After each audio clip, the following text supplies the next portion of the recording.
What's up, ladies and gentlemen, and welcome to this POV review by AUTOBAHN. My name is Max, and today we are taking a look at the all-new BMW M4 CS, the car that you knew was going to come after the M3 CS, the M4 CSL, and next year we're getting an M3 CS Touring, which is also very cool. So this is between the M4 competition and the M4 CSL.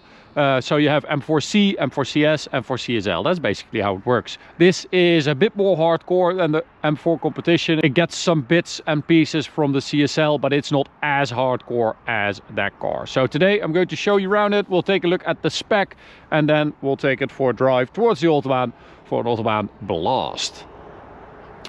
So let's take a look at the M4 CS. Let's start with the spec. This is Riviera Blue, which I think is a new color. And on the M4 CS, you have a choice of 4 colors: Brooklyn Gray, Sapphire Black, Riviera Blue, and Frozen Isle of Man Green. I don't think you can get individual colors on the M4 CS yet. Because I couldn't find it in the configurator, but I think this is an individual color. So I think they just selected a couple of colors for the CS. At the front you get a more aggressive carbon fiber splitter there. You get the carbon fiber exterior pack, so the intakes, the mirrors as well, and of course you get a different grille. So this is basically the CSL grille with that red edge around it, and you get an M4 CS badge. You also get the new headlights, of course, for the facelifted M4 with the yellow daytime running lights. Well, they're not really daytime running lights, because when they just are daytime running lights, they're white, and when you switch on the headlights they turn yellow, and also when you lock and unlock the car they're yellow. Compared to the pre-facelift headlights, I think it's a bit less angry, a bit less aggressive, a bit less BMW, but I do like the yellow touch. You also get the carbon fiber bonnet from the CSL, and with the 2 stripes. The only issue I have with this is that the front, it feels like they did a lot to make this more aggressive, right? So you have the new grille, you have the yellow DRLs, you have the splitter, the carbon intakes, the bonnet. Everything is very, you know, aggressive and wider with that wide splitter, and then you move from this to that and it kind of disappears, because yeah, you don't have a wide body on the M4, not like with the M3, unfortunately. So this is a bit, I don't know, it doesn't really match the front, if you ask me. And I have that same issue with the splitter, because the splitter is carbon fiber and very wide, and then you move up here and you get this gloss black side skirt and this gloss black rear lower part of the bumper. Then the diffuser is carbon fiber, but I think it doesn't really match together. So yeah, I think they should have added a little bit of carbon fiber there to the side and the rear. But anyway, we've got Michelin Pilot Sport 4S rubber on these CS specific wheels. You can also get them in gold. They are a kilo per wheel lighter than the regular wheels. Behind that, carbon ceramic brakes and retuned suspension, also retuned anti-roll bar, so less rubber, more steel, which is great. Like with the M3 CS, this also takes the wooliness out of the front axle. So there's an issue with X-Drive. This is an X-Drive car, of course. There's an issue with X-Drive M4s and M3s, that they have a little bit less of a nice front end. This really fixes that. So they retuned the suspension, the dampers, the springs, but also the power steering and stuff like that. Carbon mirror caps, as I said, carbon roof, which is nice, and then 285s at the rear. Little carbon CS spoiler you get on it, and then, as I said, the carbon insert for the diffuser, and you get this CS exhaust with a titanium back box as well, which is like a proper you know, difference, which I like. This is good. It's also a bit lighter, of course, than the regular exhaust, but in general it's not that light. I mean, Exhibit A, why does it have an electric trunk? You don't want that. You don't want a power opening trunk on a CS, right? They could have saved a couple kilos there. In the end, it's only 15 kilos lighter than an M4 competition X-Drive. 15 kilos. I don't think that's enough. The M4 CSL was 100 kilos lighter than the regular M4. So I think they should have at least done like 50 kilos or 60 kilos, something like that, to make it worthwhile. Because now it's like, it's the difference between, yeah, do you have a full tank or a half a tank, and then the difference is basically gone already. But anyway, carbon bonnet here, super nice with an M logo there, really beautiful. And the strut brace is optional, which I think is a shame. I think that is a very, I think it's like €2,500 for this strut brace, cast aluminium strut brace. I think that is a bit expensive, and why is that not standard on the CS? And the same goes for the carbon ceramics. They're also optional. I think they should have been as standard. Anyway, S58 3-liter inline 6 twin power turbo, twin turbo, whatever, 550 horsepower, 650 newton meters of torque, which is a 20 horsepower increase from the regular M4 Competition X-Drive, because the facelift car gets 530 horsepower. The rear wheel drive M4 Competition still has 510, and the rear wheel drive M4 still has 480. So you get a CS logo there, you get CS logos on the seat, and of course you get the beautiful carbon buckets with still adjustability. I think this is not the same bucket you get in an M4 CSL, because if I remember correctly, they were not adjustable, the backs were not adjustable. So this is basically just the regular seat, the bucket seat. And then you get this new steering wheel covered in Alcantara, which is nice, but I think it's a little bit too thick. Well, it's a lot too thick, and it's kind of too squishy as well. It feels like you're holding a teddy bear's legs. It's like too much, and I also think it's a bit too big, the steering wheel. So yeah, it could have been a little bit thinner and a little bit smaller. That would have been better in my opinion. You do get the carbon center console here, of course, with the wireless charger there, and a CS wrist pad or arm pad for your operation. And then you still have a little bit of an armrest behind there. And yeah, that's it for the differences, I think. So let's go for a drive. And you can definitely hear the difference compared to a regular one. It's a little bit louder than a regular M4 Competition, and it also sounds a little bit different. It's a little bit more raspy, but the difference is not huge, to be fair. All right, let's go for a drive and see what it's like, because we really love the M3 CS. The difference is huge, and as I said, it does fix a few problems.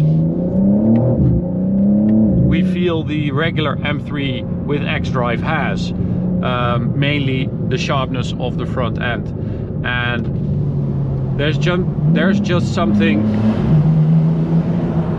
very satisfying about driving this car, because yes, it's quite heavy. As I said, it's only 15 kilos lighter than the regular one. It weighs 1835 kilos, so it's not a lightweight by any means, but it just transforms in this spec because you have a little bit more power, of course, but also because all those suspension components have been changed. It just feels so much more lightweight than a regular one, and that is down to a few things. So one, the suspension has been retuned, so it's a little bit harder, a little bit firmer, a little bit lower, but also this steering input reaction is just so much better, and the center is a little bit dead, as you can see, but that is, I think they did that to make it more suitable for daily driving. But then as soon as you get past that, it just turns in so well, and the difference is massive compared to a regular one. It really is. If you drive them back to back, the difference is incredible. So launch control 3.4 claimed by BMW. Oh man, oh, and that is 3.2 seconds 0 to 100, or that is the fastest we've been able to do, which is kind of nuts, right? 3.2.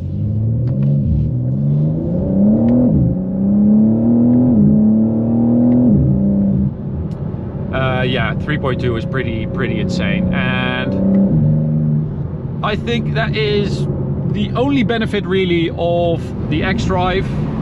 I don't really use it that often, but I do get it. You know, your launch is so much better, and the exit, if you're thinking about track driving, your corner exits and stuff, it's so much faster, and also it's a lot safer. So I do get the idea of it, the idea behind it, but I do think that a four-wheel drive track car is just a bit stupid.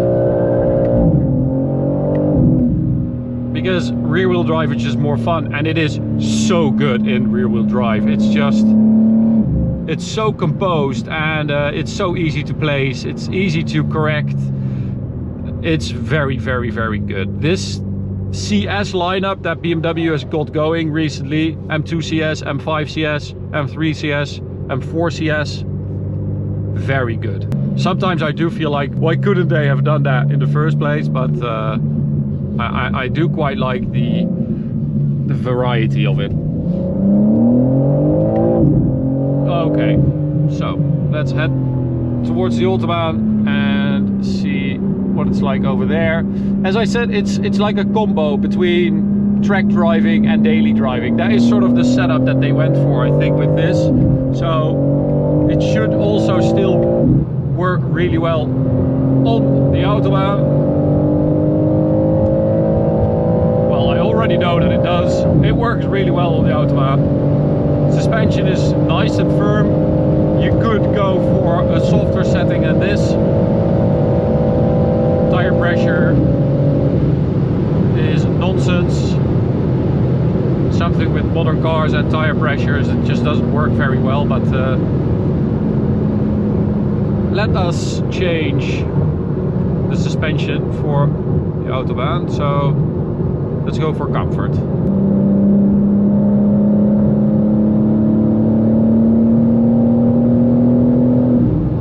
Performance-wise, it is also very impressive. We did a 100 to 200 in 6.9 seconds, which is just 1/10 of the pace of an M4 CSL, which is quite a bit lighter and has the same amount of power, and is also limited to 1,000 and was very expensive. So although I do prefer that car, the CSL, to this when it comes to like driving, performance on this is very good. Top speed 302 kilometers an hour. Now, might be a bit too busy right now to get close to that, but we'll give it a go.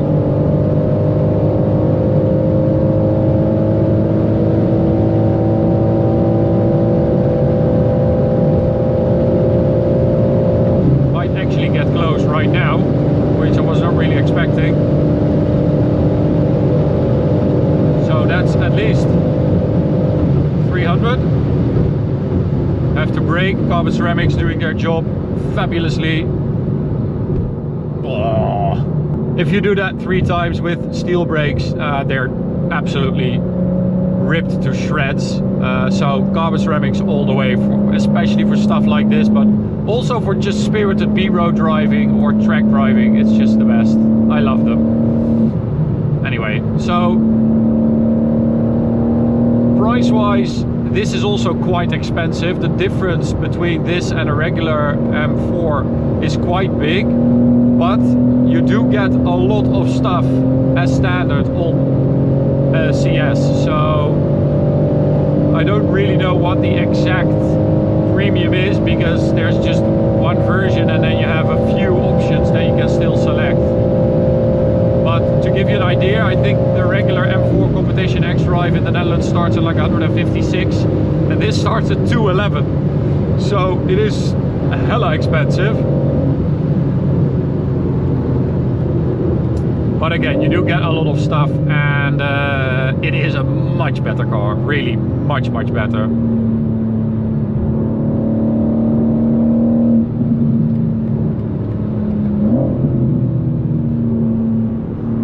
Tires stick really well as well. It's just all around, it's just a very nice experience that you turn it in and the car does what you expect.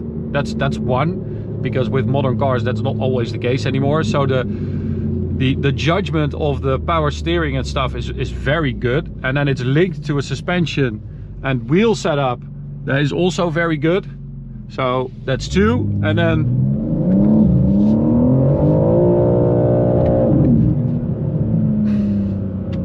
it's just, everything has been set up so well in this car that the driving pleasure, it just comes automatically. Whereas in the normal one, you feel a bit disconnected sometimes, the X-Drive one. So yeah, big improvement. So that is that for this video. As you can see, it's a bit too busy to do anything else, but we did do top speed in the first video we uploaded with this car. As you might know, we always upload multiple videos. So the first video, if you want to check that out, we've got top speed in there, which was 308 kilometers an hour GPS, which is a bit more than you pay for. So if you want to check out that video, click in the top right corner. Yeah, all around a really good car. A lot of fun to drive on a B road or on a track, but also on the Autobahn or just as a daily. It's a little bit stiffer and harder, I would say, than a regular competition, but it's nothing too extreme, and still you do enjoy a lot more driving pleasure and driver involvement, and just, yeah, it's a lot better. So thanks for watching. Hope you enjoyed it. You can subscribe by clicking the big button in the middle. You can also check out this video, this playlist, and I'll see you at the next one. Bye.